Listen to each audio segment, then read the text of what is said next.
우리가 이 역사의 영역을 우리의 것이냐 우리의 것이 아니냐 이런 인식을 하는 것으로부터 시작을 한다고 볼 수가 있겠습니다.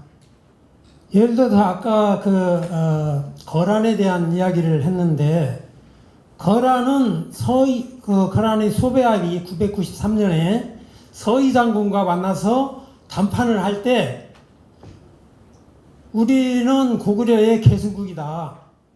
그러니까 이 땅은 우리가 차지해야 된다. 이렇게 말했을 때 서희는 무슨 소리야? 우리가 고구려를 계승했기 때문에 나라 이름도 고려라고 한 것이다. 이렇게 해가지고 서로 그 적자 논쟁을 했습니다. 그런데 이제 1000년이 지난 오늘날에 와가지고 거란을 놓고 거란이 우리의 역사냐 아니냐 그거를 이제 생각을 해보게 되는데, 그 중요한 것이 거란도 우리의 역사다. 우리가 이렇게 정확한 내용을 인식을 하고 그렇게 받아들이면 거란이라는 나라는 우리 나라다 하는 것을, 우리의 역사다 하는 것을 앞으로 지금뿐만 아니라 미래에도 전 세계를 향해서 얘기를 할 수 있다는 겁니다. 그리고 그 역사는 바로 우리 역사가 된다는 겁니다. 지금 가장 요즘 화두가 되고 있는 것을 보면은 낙랑군이 어디에 있었느냐. 지금까지 우리가 배워오기로는 평양 부근에 낙랑군이 있었다. 그리고 만리장성도 평양까지 왔었다. 따라서 시진핑이 트럼프를 만나가지고 한국은 고래로 우리 속국이었어. 한사군이 거기 있었고 만리장성도 평양까지 와 있었어. 그렇기 때문에 2017년도에 이제 중국에서 미국하고 이제 한 이야기인데, 앞으로 북한에서 무슨 일이 일어나면 평안도하고 함경남도 부분은 우리 것이 되는 거야. 그리고 시베리아 쪽에서 오는 러시아는 함경북도 일부를 가져가는 거야.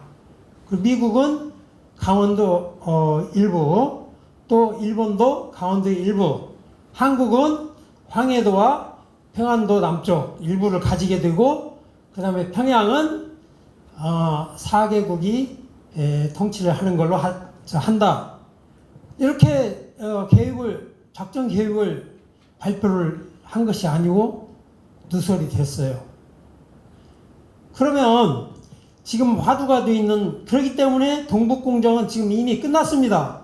동북공정이 진행이 되는 게 아니고 동북공정은 이미 끝났어요. 바로 어떤 내용으로 끝났느냐? 방금 말씀드린 그 내용으로 이제 끝난 겁니다. 그래서 북한에 유사시 일이 생기게 되면 북한 지역을 접수를 하겠다는 겁니다. 중국은. 그 다음에 일본은 369년부터 거의 200년 동안 전라도, 충청도, 경상도를 와서 지배를 했었다. 그렇기 때문에 일본은 한국을 차지해야 할 정당한 권리가 있다. 임진왜란이나 지난 35년간의 지배를 했던 거는 우리가 우리 땅을 찾으러 왔던 것이지 남의 땅을 침략한 것이 아니다. 그리고 향후에도 우리는 기회가 되면은 그 땅을 다시 찾으러 올 것이다. 이렇게 침략을 정당화를 하고 있는 겁니다. 그러면 그런 거를 우리가 정면으로 제대로 알고서 반박을 해야 되는데, 지금의 학계 상황이라는 거는 우리나라의 대학, 서울대학을 비롯해서 고려대니 모든 대학, 그 다음에 역사 관련 모든 기관, 또 우리 정부의 관련 공무원들도 마찬가지입니다. 강력한 카르텔을 이뤄가지고 중국 동북 공정 논리가 맞다, 일본의 정한론 논리가 맞다, 이렇게 앞장서서 하고 있어요. 그러니까 우리가 저 중국의 학자들한테 야 이거 너희들이 그 동북공정 근거가 어디가 있어? 우리 역사책을 가지고 얘기를 하자. 그렇게 말을 하면 대부분의 그 학자들이 관련 학자들이 무슨 소리야? 대한민국의 모든 교과서고 대학 교수들 다 우리가 말하는 걸 같이 앞장서서 하고 있는데 무슨 소리를 하는 거야? 일본도 마찬가지입니다. 일본 학자들도 너희 교과서가 그렇게 얘기를 하고 있잖아. 근데 사실 이번 전라도 천년사라든지 가야사 그 유네스코 등재하는 과정에서 보면은 그러한 일본의 논리나 중국의 논리가 너무나도 뻔뻔스럽게 기록이 되어 있어요. 아마 여러분들은 잘 모를 겁니다. 그래서 이 전라도 천년사 이 책이 만들어졌는데 배포 중지가 돼버렸고 폐기를 갖다가 하도록 했는데 아직 그것은 실행이 되지 않고 있습니다. 그래서 지금 우리 현실은 우리가 앞장서서 동북공정을 지지를 하고 있고 일본어 지배 논리를 우리가 앞장서서 설파를 하고 있다. 그 47억을 들여서 우리 역사 지도를 만드는 작업을 했습니다. 그랬는데 독도를 안 그려왔어요. 그 독도를 안 그려온 그 사람들한테 왜 이 독도가 빠졌느냐 국회에서 추궁을 했어요. 그런데 그거 실수로 빠뜨렸습니다. 아니 일본하고 우리가 얼마나 지금 그 문제 때문에 이해 충돌을 하고 있는데 이 시점에 그게 실수로 빼먹었다는 것이 말이 됩니까? 그래서 우리 현실이 이렇다는 것을 알고 지금 우리 교과서도 이제 여기 지금까지 우리가 교과서 내용들을 많이 배워왔는데 그런 실정을 우리가 뼈저리게 느끼고 또 그런 측면에서 여러분들이 이렇게 교육을 바쁜 시간에도 불구하고 교육을 받으시러 이렇게 오신 것에 대해서 경의를 표하고 또한 감사를 드립니다.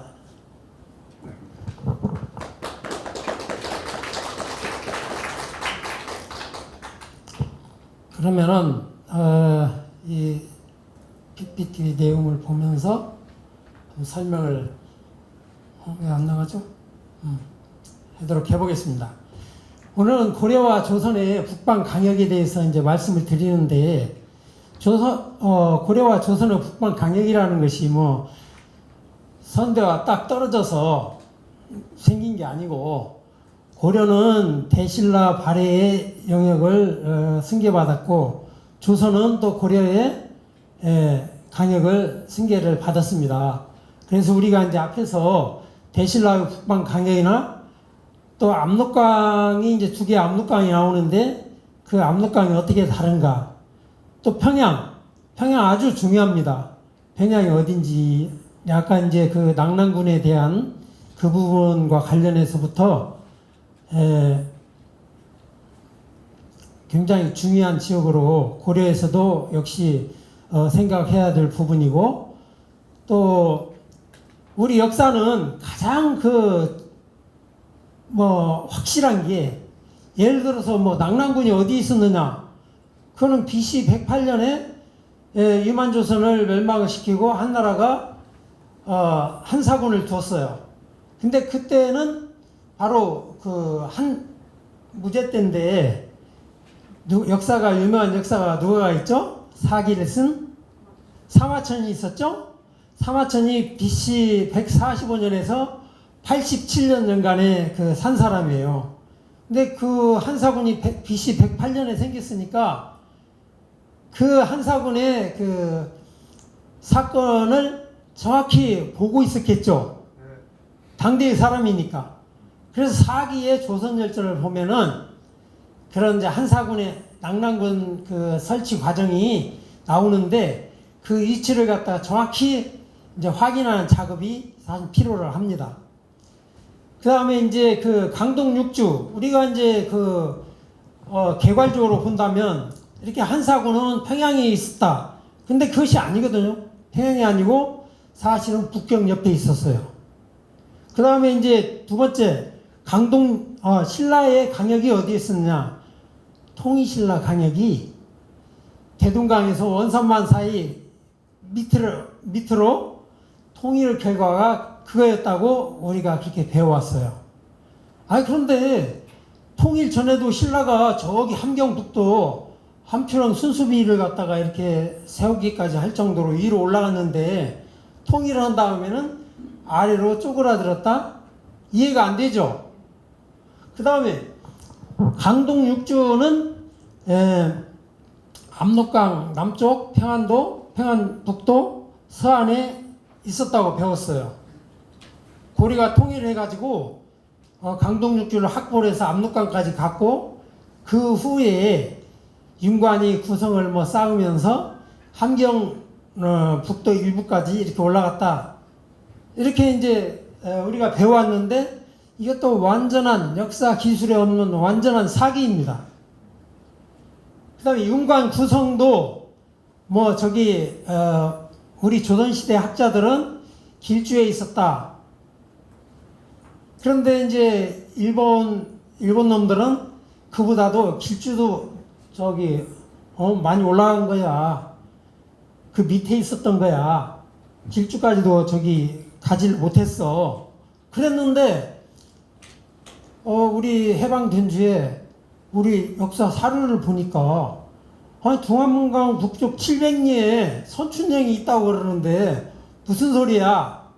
그래가지고 이제 이상한 그림을 그렸습니다. 이제 그런 내용을 살펴보고 그 다음에 이제 고려 말이나 조선의 그 국경이 조선의 국경은 어떻게 배웠어요? 세종 때 사군 육진을 확보를 해가지고 드디어 압록강, 두만강을 경계로 하는 영역을 확보를 했다. 이렇게 배웠죠? 근데 그게 아니거든. 태종 때나 세종 때 보면은 중국의 명나라한테 확인을 해요. 그 명나라에서도 저 심양 남쪽에 심양 이쪽이죠. 천령으로부터 공엄진, 두만강 북쪽 700리 있는 공엄진까지는 조선의 영역이다 하는 것을 확실하게 인정을 합니다. 그런데 역사를 왜곡을 했어요. 아까 그런 식으로. 그 다음에 이제 백두산 정계비나 당빌선, 내지선 이런 문제로 이제 간도 문제를 한번 생각해 보겠습니다. 자, 아까 저 말씀을 드렸었는데 우리가 역사를 그동안에는 일본 사람들이 가르친 그런 대로 배우다 보니까 몰랐었는데 해방된 이후에 우리 민족사학계가 연구를 거듭하다 보니까 연구를 하면 할수록 중국의 지배 왕조는 대대로 소위 한족이라는 개념도 없어요. 사실은 한족이 지배한 적이 없어요. 왜냐하면 사망 오제로부터 하상주가 있는데 이때 사마천이 이제 이렇게 정리를 했는데 사마천이 사기를 역사의 기록이 아니라 사기를 친 기록을 했어요. 그래서 요즘 사마천은 사기를 쳤다 이렇게 얘기를 합니다.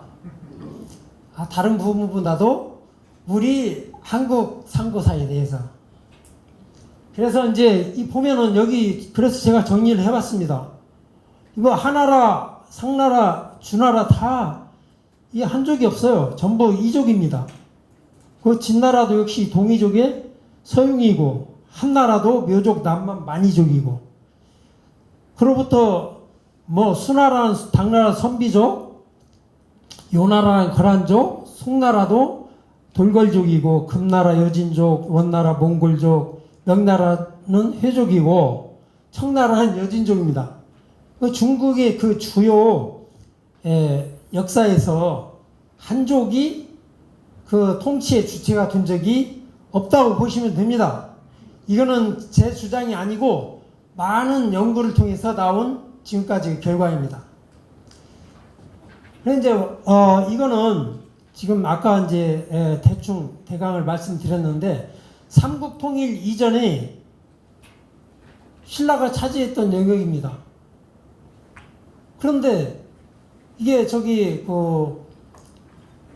북한산 진흥왕 순수비가 있고 여기에 마운영 진흥왕 순수비가 있죠. 황초령 순수비도 있고 그래서 함경도까지 이렇게 올라갔었는데 통일이 된 이후에는 대동강과 원산만으로 이렇게 쪼그라들었다고 우리 교과서에서 설명을 하고 있어요. 그런데 아까 이제 우리 정 선생님께서 대진을 살펴봤는데 사실은 그게 아니고 신라가 통일을 했을 때는 그러니까 신라와 당나라가 이제 합해서 백제와 고구려를 무너뜨리고 통일을 하죠. 그 초기에는 이런 정도 영역을 확보를 했습니다. 대신라, 통일신라가. 그런데 발해가 서면서 이제 발해가 이 땅을 차지하게 되니까 이제 고려는 이렇게 이제 그 영역이 좀 줄어들게 됐습니다. 그 다음에 이제 보면은 그런데 우리 교과서에서는 처음에 왕건 시대에는 이 정도였었는데 조금 확보를 했다. 서희가 강동육지로 확보한 이 압록강 남쪽에 강동육지로 확보한 뒤에 겨우 압록강에 닿았다. 그 다음에 윤광 구성을 포함해서 말기에 1392년에 가면 함경남도 부분을 평안도를 확보를 해서 이 정도가 됐다고 사기를 쳤어요. 이 내용은 이제 주로 일본의 쓰다 소키치가 주로 이제 이렇게 사기를 쳤죠. 그런데 우리 고려사나 고려사 저료, 요사, 금사, 송사, 원사, 명사 다 들춰봐도 이러한 기록은 없어요. 아예 없습니다. 근데 고려사 이제 서문에 보면은 고려사 지리지 서문에 보면 이제 뭐 한문은 저희 읽을 수 있지만 그냥 간단히 시간이 없으니까 살펴보도록 하겠습니다. 폭과 둘레는 만열이나 된다. 사방 경계는 당일에로 압록이라는 게 이제 여기서 압록이라는 것은 심양 부근에 심양 서쪽에 있는 요하를 말하는 것이 되겠습니다. 동북은 선충령을 경계로 삼았다. 서북은 고구려에 못 미쳤으나 동북은 그것을 넘어섰다. 이렇게 얘기를 하고 있어요. 근데 보면은 아까 말씀드렸듯이 대신라는 영토가 압록강까지가 아니라 아까 요하까지 갔었죠. 그 고려가 그대로 이제 이어받았는데 넘어가서 보면은 이제 만리라고 했는데 만리를 그러면 측정을 해보면 어느 정도가 될까? 그래서 우리 이 부분은 뭐 변하는 것이 아니니까 만리를 측정을 해보니까 대강 이 정도의 모양이 나와야 만리가 되는 겁니다. 그래서 이 개념을 이해하시고 또 이런 거는 어떻게 이제 증명을 할 수가 있느냐? 1123년에 선화봉사 고려도경이라는 그 책을 쓴 사람이 누구죠? 서경이라는 사람이 왔어요. 근데 이 사람은 육로로 온 게 아니고 전남 고흥 이쪽을 통해서 해로로 이렇게 올라왔어요. 송나라는 수도가 어디죠? 개봉이죠, 개봉. 개봉에서 바닷길로 올라온 사람이에요. 그러니까 북쪽은 알 수가 없는 사람이지만 이 사람이 와가지고 정확히 세세히 문답을 통해서 이렇게 배웠습니다. 그리고 그거를 자기가 본 부분만큼은 그림으로 그렸는데 나중에 송나라가 북송에서 남송으로 쫓겨나면서 그림은 없어져 버리고 이 글만 남게 됐어요. 근데 거기에 1123년 당시에 동서로 이천리, 남북으로 1500리였는데 신라와 백제를 병합해서 약간 넓어졌고 동북 쪽은 넓어졌고 서북 쪽은 거란과 접해 있다. 이렇게 이제 그 기록을 남겼어요. 또 그 바로 2년 뒤에 1125년에 허항종이라는 사람이 그 개봉해서 금나라를 갑니다. 금나라가 굉장히 그 위협적이었어요. 그래가지고 금나라가 무서워가지고 이제 오라 임금 그 즉위식에 이제 오라고 황제의 즉위식에 오라고 했어요. 그래가지고 84명을 데리고 이제 금나라를 갑니다. 근데 그때 그 이제 가는 길을 갖다가 이렇게 제가 확인을 해봤는데 26일 차로부터 27, 8, 9 해가지고 39일까지 이렇게 해서 여기를 지나갑니다. 여기가 이제 고려의 이제 경계죠. 그 가면서 29일 차에 고려의 경계를 갖다 얘기를 합니다. 그래서 이제 이걸 보면 여기는 이제 그 요택이라고 해서 여기가 이제 연못이 많아요. 여기를 통과할 수가 없으니까 위로 올라갔다가 심양으로 내려와서 이렇게 이제 이렇게 올라갑니다. 근데 이 29일 차에 동쪽 30리에 신라산이 있는데 그 바로 앞에 고려와 경계가 있다. 이렇게 이제 그 말을 했어요. 그래서 이게 아주 중요한 사료죠. 이거는 당시의 사료니까. 그래서 이제 그 위치가 바로 이제 이 지역입니다. 동주인데 이 지역이 바로 어디냐면 지금은 개원 바로 위쪽이라고 볼 수가 있어요. 천령 위에 그러니까 심양 위에 개원이 천령이 있고 천령 위에 개원이 있는데 개원 바로 위쪽이 되겠습니다. 그래서 이 지역을 지나서 이제 장춘으로 가죠. 장춘에서 이제 하얼빈으로 이렇게 가는 길이죠. 여기 이제 그 29일 차에 그 지역을 표시를 해놨는데 바로 여기가 이제 개원입니다.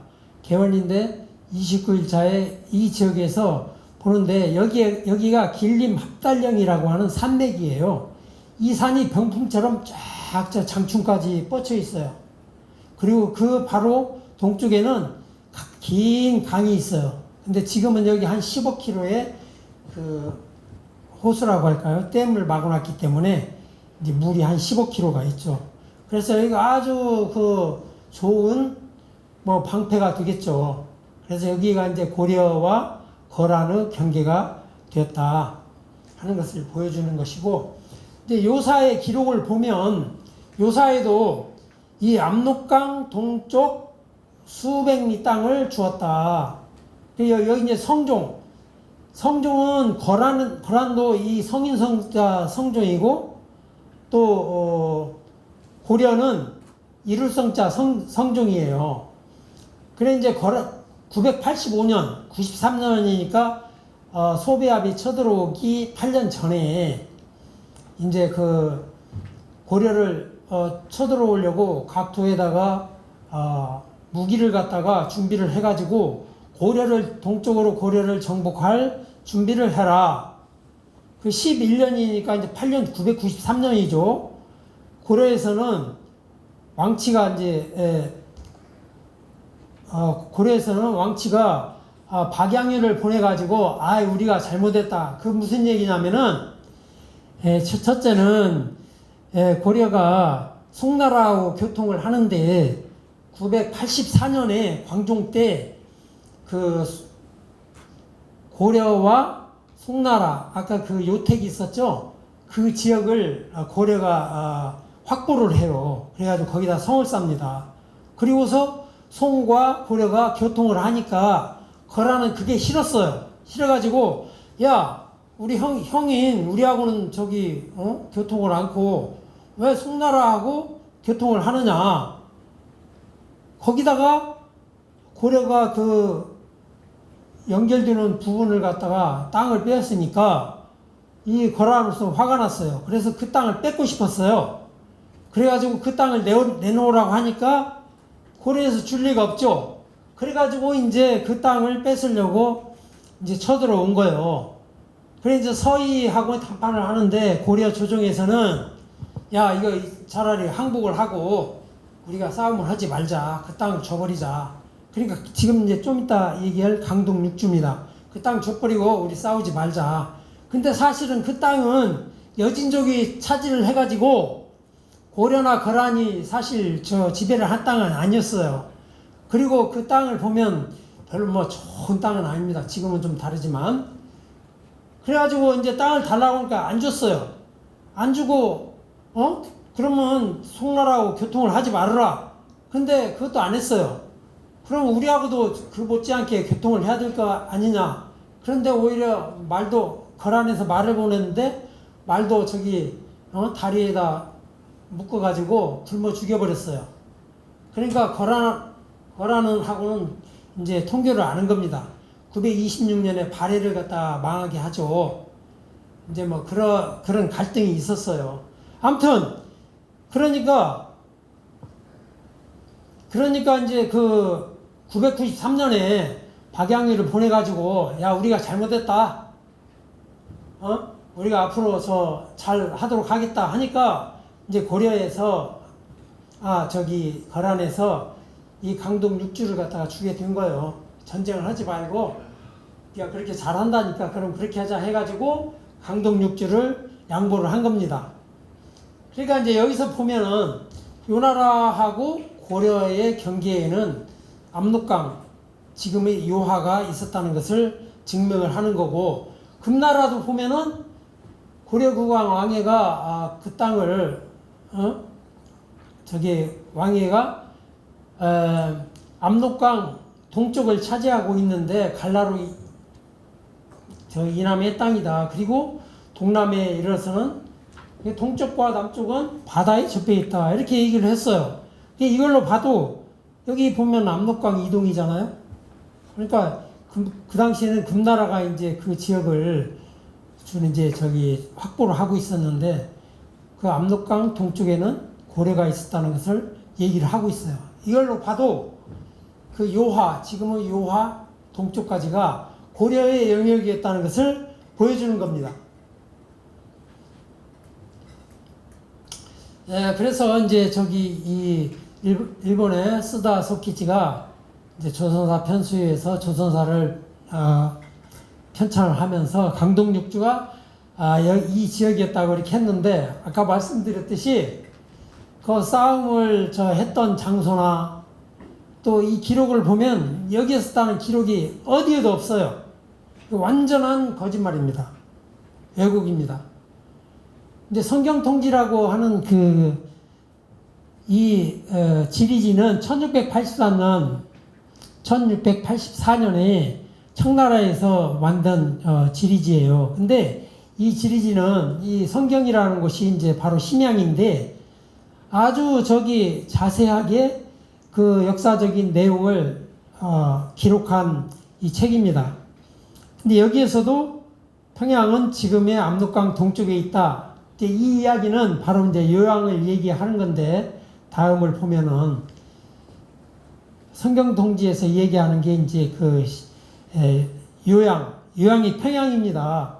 평양을 말하는 건데, 잠시 뒤에 바로 이제 여기가 요하죠. 요하가 이렇게 이제 흐르는데 바로 이 요하의 동쪽에 평양이 있었다는 거예요. 요양은 심양에서 한 60km 정도 이렇게 되는 남쪽에 있습니다.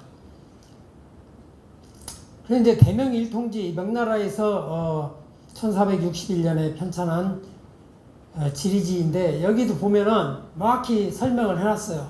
조선의 산천을 얘기하는 거는 이 실사변의 압록강이고, 요양의 산천은 물수변의 압록강이다. 이제 압록강이 이제 헷갈리는데, 실제로 이제 북한의 압록강은 고려 말이나 이제 조선 초에 오게 되면 그때 그 압록강이라는 명칭이 정착이 됩니다. 그래서 이제 여기서 요수라고 하는 삼국유사에도 이 요수가 있는데, 이 요수도 일명 압록강으로 지금은 안민강이라고 한다. 이 안민강이 바로 그 요하를 갖다가 말하는 거거든요. 심양 서쪽의 요하. 그런데 고구려 평양이 어디냐? 지금 우리가 배우기는 고구려 평양은 북한의 평양이라고 이렇게 배웠어요. 근데 그게 아닙니다. 여기는 이제 원사에 기록된 내용을 제가 이제 이 자세한 내용들은 더 사료를 통해서 설명을 드려야 되는데 시간이 없어서 제가 그냥 간단히 이렇게 설명을 하겠습니다. 실제로 그 기록을 보면 평양이라는 것은 북경 동쪽에 있는 나라가 있는데 그곳이 바로 저 고조선의 한때 평양이었었고 427년 강개토왕이 남천했다고 하는 그 평양이 되겠습니다. 그런데 이게 당나라 때 오게 되면 당나라가 평양을 공략을 하니까 이게 천리 지금 저 요양 심양 밑에 요양으로 이동을 했어요. 이동을 했는데 1269년 그러니까 이제 이 시기는 600 뭐 한 40년대로 추정이 됩니다. 이 이동 시기는 좀 더 연도는 자세한 더 연구가 필요해요. 몇 년도에 했는지는. 그런데 이제 640년대로 이제 제가 연구한 결과로는 생각이 됩니다. 그때 이제 그렇게 요양으로 평양을 옮겼는데 이게 이제 그 왕건에 이르러서 이 평양이 서경이 돼요.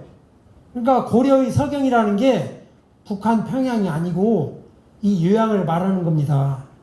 묘청이 그 서경천도를 주장했잖아요. 그걸 보면 마치 그 바로 80km 위에 있는 북한 평양이라고 얘기를 했는데 그게 아니고 묘청이 얘기한 그 평양은 바로 요양을 얘기하는 것이고 1269년에 이영, 최탄, 현월열 이 사람들이 그때는 이제 원나라 때잖아요. 이 부근에 그 60개 성을 들어가지고 원나라에 기부를 해요. 그래가지고 원나라에서 여기다가 2년 뒤에 동령부를 설치를 합니다. 그리고 그 바로 이제 좀 이따 나오겠지만 그 동쪽 160리 지점에 자비령이라는 데가 있어요. 이제 조선 이후에는 연산관이라고 하는데 거기를 갖다가 국경으로 선포를 해요. 그래서 이제 그 지역으로 해서 이제 고려와 원나라의 국경이 되는데 잠깐 살펴보고요. 그래서 평양은 한나라 때 낙랑군 하북성 노령현 지역이었었고 당나라 때 640년대경에 평양 요양으로 천도를 했다. 그래서 거기를 왕건이 서경이라고 했는데 1269년 그 역적들이 원나라에 기부를 하는 바람에 거기가 원나라 동령부가 됐다. 그런데 그 내용을 지금 설명을 한 겁니다. 그런데 이제 증거 하나로서 고려의 의종이 서경을 갑니다. 3월에 의종 23년 3월에 서경을 갖다가 방문을 하게 돼요. 근데 이제 서경을 가는데 여기 보면은 날짜가 있어요. 1169년 3월 9일 날 서경을 출발해서 3월 19일 날 서경에 도착했다. 하루 동안 서경을 간 기록이 있어요. 뭐 자세한 내용은 또 있습니다만은 의종이 서경 행차를 해서 서경에 가서 요양에 가서 놀다 오는 그 기록이 있습니다. 그래서 이제 이런 내용들을 보면 서경이 거기가 아니고 요양이었다 하는 것을 우리가 이제 알 수가 있습니다. 그 다음에 이제 이 동령부와 쌍성 총관부 철령에 대한 내용인데 1269년에 이영, 최탄, 현월열이 아까 말씀드린 요양 부근에 60성을 들어서 원나라에 바치니까 거기에 동령부를 설치하고 자비령, 연산관을 경계로 이제 이렇게 원나라 국경으로 했는데 1356년 한 100년 뒤에 100년도 안 됐죠. 인당이 공민왕 5년에 인당을 보내가지고 수복을 합니다. 그리고 또 1258년에는 그에 앞서 10년 전 정도에 조이 탁청이 동북면 백마사 신지평등을 죽이고 화주가 아까 말한 그 신라산이 있는데 그 부근입니다. 개원 부근. 이 땅을 또 바쳐요. 40개 성을 들어가지고.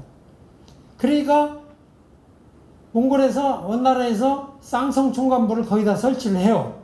우리는 강원도에 천령 쌍성 총관부를 설치했다고 배웠죠? 그게 아닙니다. 이 저기 천령 위에 개원 부근에 쌍성 총관부를 설치를 했는데 이것도 역시 공민왕 5년 1356년에 유인호를 보내서 회복을 하죠. 그래서 이 보면은 이 당시까지만 하더라도 공민왕이 굉장히 그 위대한 왕이었습니다. 근데 이제 그 공주가 죽은 뒤에 이제 실정을 했지만, 그런데 이제 이 뒤에 천령의 문제가 생깁니다. 1388년에 이제 그 명나라가 들어서 가지고 그 천령과 고음진까지는 이제 그 고려의 땅이라는 것을 인정을 하는데, 바로 심양 남쪽 봉지편이라는 데다가 천령이라는 것은 말하자면 군 부대입니다. 군 부대를 설치를 하고 그 고려에 통보를 해요. 그러니까 이제 갈등이 생기죠. 무슨 소리냐? 이 시기적으로 보면 굉장히 그 고려는 어려운 시기였었죠. 공민왕이 죽고 나서 아주 통제력이 거의 사라져 버립니다. 뭐 홍건적이나 왜군 뭐 침탈로 해가지고 굉장히 어지러운데 명나라가 이제 자꾸만 그 고려 영역을 침범을 하려고 합니다. 그래가지고 그 심양 남쪽 봉지편에다가 천령위를 설치하는데, 이제 명나라 고려에서 그 요동 정벌에 나서잖아요. 그러니까 이제 그 이성계나 최영 장군은 그 홍건적을 정벌을 하러 나선 적이 있어요. 그리고 주원장을 알아요. 그 주원장이 최영이나 이성계가 굉장히 무서운 장군이다 하는 것을 압니다. 그런데 요동 정벌을 한다고 하니까 뭐 싸울 필요가 있나, 싸우지 말자 해가지고 이제 조선으로 넘어가지만 5년 뒤에 이 천령 은주고라는 데로 이 천령을 갖다 옮기게 됩니다. 그러니까 쌍성 총관부나 천령은 강원도에 있었던 게 아니고 심양 북쪽 천령 개원 이쪽에 있었던 겁니다. 역사가 완전히 그 왜곡된 거예요. 근데 이제 강동육주를 살펴보면 강동육주가 설치되는 그 지역의 강을 보면은 동요화와 서요화가 만나가지고 그 요화 본류를 이루는데, 위로부터 이제 구하, 청하, 이 개원이라고 있죠. 청하, 사하, 시하, 범하, 혼하, 이 밑에 이제 태자가 있고 바로 여기에 요양이 있습니다. 이 혼하가 이제 심양을 통과를 하죠. 그래서 이런 강의 흐름이 있는데, 제가 이 우리 천령을 보면은 여기가 이제 그 심양이 있고 여기 표시가 잘 안 됐네요. 심양이 있고 봉지보가 있습니다. 그 다음에 위에 천령이 있고 바로 위에 개원이 있어요. 개원. 근데 여기 보면은 우리가 저기 가보니까 2013년에 이덕일 그 한가람 연구소 소장께서 가셔가지고 처음으로 이걸 발견을 했어요. 여기가 바로 천령이가 있던 심양 남쪽 봉지편에 있는, 여기가 그 천령이가 있었다고 하는 그 비석을 갖다 이렇게 설치해 놨어요. 그런데 2021년에 가보니까 이 자리에 이거 없어져 버리고 이제 같은 동네이긴 하지만 새로운 자리에 이 비석을 세우는 걸 볼 수가 있었어요. 그러니까 이것이 바로 천령이가 있었던 자리라는 것을 보여주는 겁니다. 쌍성 총관부는 방금 설명드린 거고, 그 다음에 이제 여기서 한 가지 더 볼 것은, 아까 요양이 여기에 여기 있다고 했었는데 바로 그 자비령, 그러니까 원나라 몽고와 고려의 경계가 되는 거는 이 요양의 동쪽 160리 이 지점에 있습니다. 여기로 가면 여기가 이제 단동이고 이제 여기가 심양이고 여기가 요양인데 올라오다 보면 이 중간쯤이 연산관이라고 있어요. 이 연산관이 바로 여기죠. 바로 전령 자비령이라는 곳입니다. 그래서 이때부터 경계가 이렇게 이제 주어지게 돼요. 다음에 가면은 이제 뭐 본느선이니 레니선이니 이제 그 선이 되는데 다음 보겠습니다. 그리고 이제 또 중요한 게 거란족은 자기들이 거주를 하게 되면 그 지역에 그 사람들도 불교를 믿었었죠. 반드시 하늘에 요탑을 갖다 이렇게 쌓습니다. 그 요탑이 있는 곳을 보면 경계를 알 수가 있어요. 근데 보면 이게 요한데 요하고 이제 심양인데 이 부근을 보면 이 동쪽에는 요탑이 없습니다. 따라서 이 지역이 경계선이었다는 걸 알 수가 있는데 그러면은 이 요하가 경계고 강동육주가 이쪽에 있는데 왜 이쪽에 요탑이 있느냐? 그 기록을 보면 거란과 이 고려 사이에 7일 싸움이 있었어요. 그렇기 때문에 요탑이 이쪽에 있는 것도 그렇게 이해를 할 수가 있는 겁니다. 두 번째로 이제 보면 강동육주 얘기인데 강동육주는 6개가 있지만 전부 저기 볼 수가 없으니까 강감찬 장군이 싸웠던 곳을 보겠습니다. 고려사에 보면은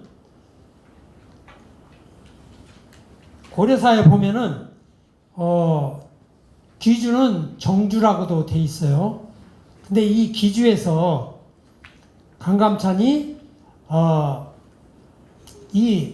거란병을 맞아가지고 귀주에서 싸웠는데 그들을 대패시켰다. 그래서 살아남아간 자가 겨우 수천 명이었다.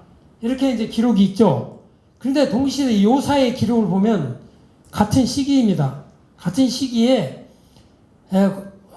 소배압 등이 고려와 싸웠는데 다하와 타하 두 강 사이에서 싸웠다. 이렇게 나와요. 그래가지고 여기 보면 천원 우피실이라든지 천원군과 우피실군 이 군이 몰익자 그냥 뭡니까? 물에 빠져 죽은 자가 많았다. 요령 장상원 이 또 이제 직급입니다. 아과달이나 객성사 작고 발해상원, 고청명, 천운군 상원, 해리 등이 모두 죽었다. 근데 또 원사를 보면 원사에도 귀주라고 나와요. 귀주는 또 어디냐면 요양과 심주라고 있거든요. 요양과 심주는 심양입니다. 그러니까 이걸로 보면은 귀주는 심양 부근이라는 걸 알 수가 있고 또 여기 귀주가 나왔잖아요. 귀주는 심양 부근인데 여기 요사에는 다하와 타하라고 그랬어요. 다하와 타하 두 강 사이에서 물에 빠져 죽은 자가 대부분이었다. 이렇게 나오는데 그러면 우리는 다하와 타하를 밝혀야 돼요. 그래서 이제 다하와 타하를 한번 찾아봤습니다. 그 요사에 또 가보니까 요사에는 귀덕주가 있는데 거기에는 타하와 대보산이 있다. 귀덕주가 귀주입니다. 더 자세한 내용을 보면. 근데 거기에는 귀덕현과 봉지편이 있다. 봉지편은 아까 봤던 바로 심양입니다. 그리고 금사에 보면 같은 귀덕주인데 거기에 두 개 현이 있는데 귀덕주와 봉지편이 있다. 근데 거기에는 범하가 있다. 이렇게 얘기를 했어요. 그래서 이제 제가 그걸 찾아보니까 다하는 뭐냐면 중국말로 이렇게 하면 다하면 차허 이렇게 발음을 하거든요. 근데 왜 이렇게 얘기를 할 수 있느냐면 이때 지명이라는 거는 다 음차라고 음을 따라서 한자를 갖다 쓴 거예요. 음차란 말을 이해하시죠? 음차기 때문에 다하 하면 그 발음으로는 차허 그러는데 이 시아도 보면은 차이허 이렇게 발음을 합니다. 그러니까 발음이 거의 비슷해요. 그리고 타하는 또 이제 그 범하라고 했잖아요. 귀덕주에는 타하 범하가 있는데 큰 강은 지금은 범하밖에 없어요. 그래서 이 저 범하는 타하는 범하고 다하는 시하라는 걸 알 수가 있죠. 그래서 이 시하와 범하 사이니까 바로 여기 천령이 있는 곳입니다. 그래서 이 귀주는 천령이라는 것을 알 수가 있는데 이 네이버에 들어가셔서 홍의삼 강동육지를 치시면 RISS 이 정보 서비스라는 게 탁 튀어나옵니다. 거기를 계속 눌러서 찾아가 보시면 제 이 강동육주 그 논문이 나옵니다. 그거를 쭉 읽어보시면 강동육주에 대해서 아주 자세하게 설명이 되어 있습니다. 그리고 그래서 이제 강동육주는 통용철 귀곽 흥화진이다 이렇게 이제 이 위치가 이렇게 되는 것을 알 수가 있고 그 더 큰 그림으로 보면 이렇게 되어 있고 거라는 수도는 이 파림적이라는 데고 여기가 고려입니다. 그러니까 고려와 거란이 싸우면 바로 이 사이에 어떤 경계선이 있겠죠. 그래서 여기 보면 흥화진과 내원성 보주가 있는데 이것도 굉장히 그 거란과 고려 사이에 싸우는 과정에서 많이 언급이 되고 아까 말씀드렸던 광종 때 984년에 이 지역을 광종이 확보를 했던 거예요.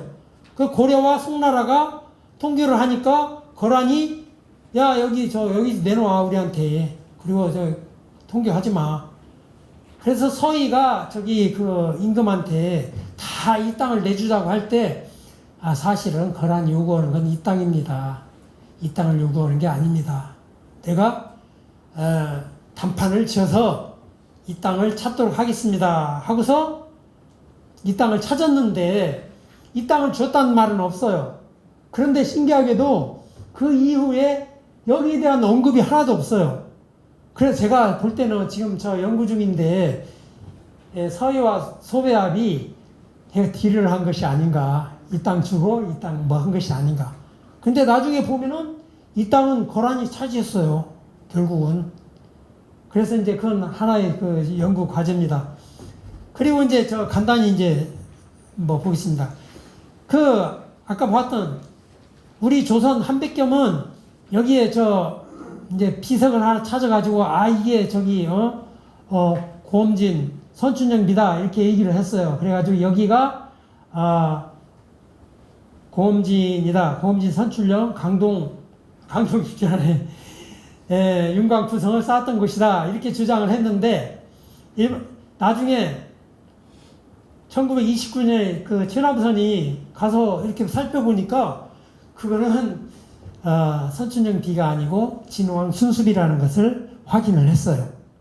일본 놈들은 일제 때 야 여기까지 올라갔을 리가 없어. 겨우 여기까지 올라간 거야. 그래가지고 이 함흥까지라고 하는 함흥 평야설을 갖다가 주장을 했어요. 그런데 이후에 자꾸 그 사료를 보니까 두만강 북쪽 700리라고 하는데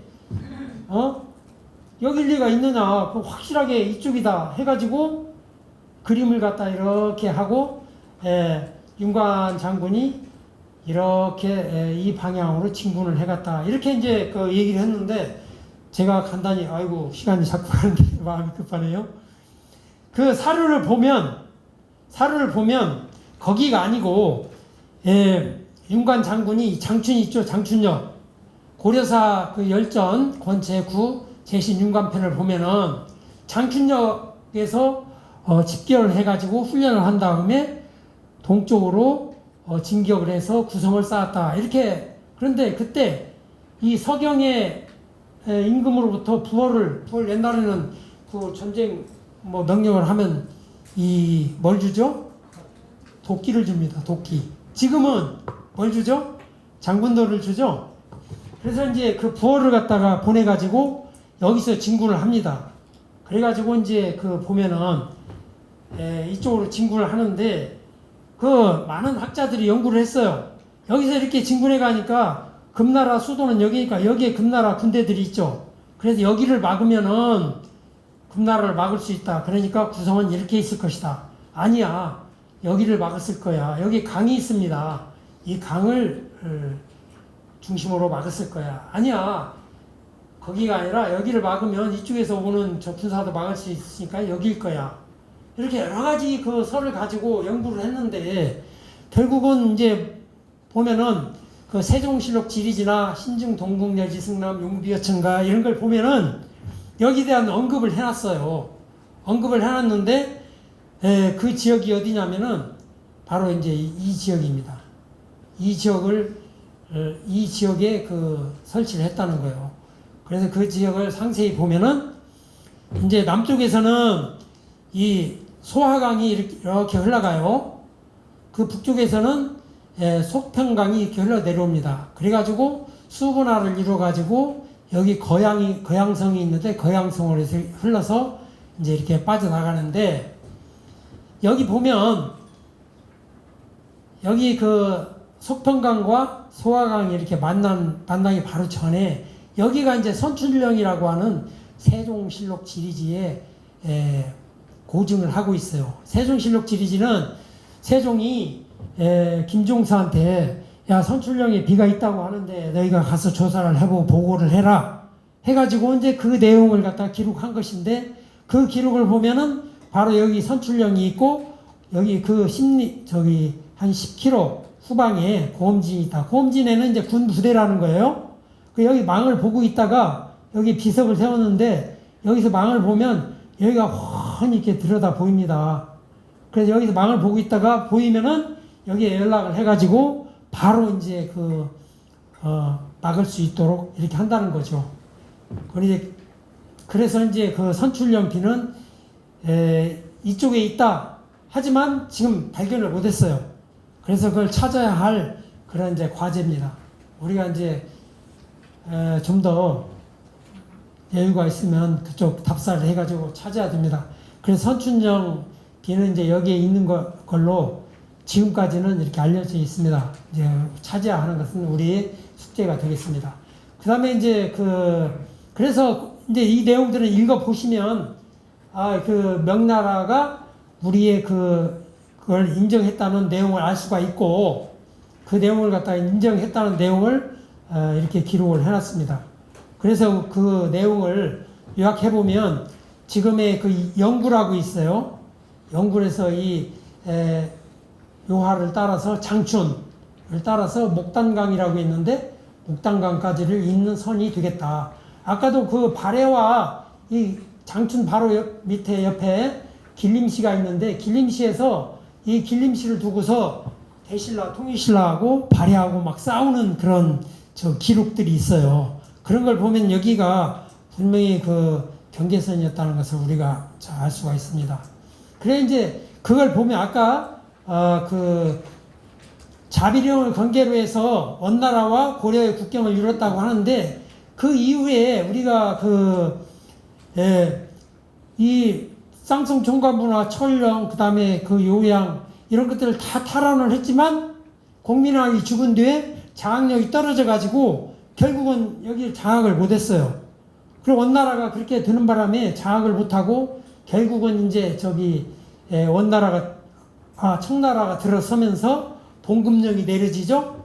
봉금령이 내려지면서 그것을 이제 가지를 못했는데 1614년에 봉금령이 내려졌는데 1814년쯤 되면은 이제 청나라가도 장악력이 떨어지면서 뭐 한족도 많이 올라가고 우리 조선족도 많이 올라가 가지고 이제 여기 가서 살게 됩니다.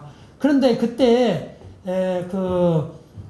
레지라는 사람이 이제 그 청나라의 신부로 와 있었는데 이 지도를 잘 그린다는 그 얘기를 듣고 청나라 황제가 야 우리도 지도를 그려줘 해가지고 레지한테 위탁을 합니다.